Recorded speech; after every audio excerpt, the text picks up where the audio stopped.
അതുപോലെ തന്നെ ഓയിൻമെൻറ്റും യൂസ് ചെയ്യുന്നുണ്ട്. ഓയിൻമെൻറ്റ് ഇതുപോലെ ഒരു പാക്കറ്റിലാണ് വരിക. പക്ഷേ ഓയിൻമെൻറ്റ് നമ്മൾ ഷെയ്ക്ക് ചെയ്യേണ്ട ആവശ്യമില്ല.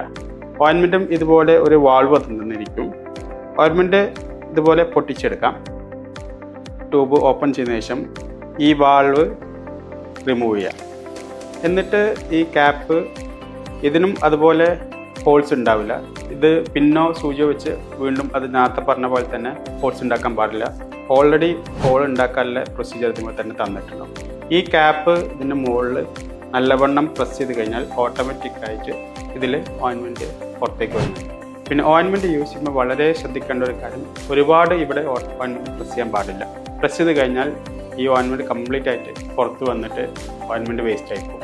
ഓയിൻമെൻറ്റ് യൂസ് ചെയ്യുമ്പോഴും അതുപോലെ ശ്രദ്ധിക്കേണ്ട ഒരു കാര്യം, നമ്മൾ സ്വന്തമായിട്ടാണ് ഓയിൻമെൻറ്റ് യൂസ് ചെയ്യുന്നുണ്ടെങ്കിൽ മിററിൽ നോക്കിയിട്ട് അടിയിലെ പോള താത്തി ട്യൂബ് കൊണ്ട് അടീൻ്റെ പോളയിൽ തേച്ച് കൊടുക്കാം. ചില ഓയിൻമെൻറ്റ്സ് ഉള്ളിൽ തേക്കണം, ചില ഓയിൻമെൻറ്റ്സ് പുറത്ത് തേക്കണം. അത് ഹോസ്പിറ്റലിൽ നിങ്ങൾ വാങ്ങുമ്പോൾ തന്നെ അവിടുന്ന് പറഞ്ഞു തരും എങ്ങനെ ഉപയോഗിക്കേണ്ടതാണെന്നുള്ളത്.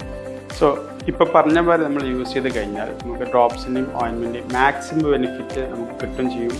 പല മിസ്റ്റേക്സ് നമ്മളിൽ നിന്ന് പറ്റാതിരിക്കാനും നമുക്ക് മാക്സിമം സഹായിക്കും. Thank you.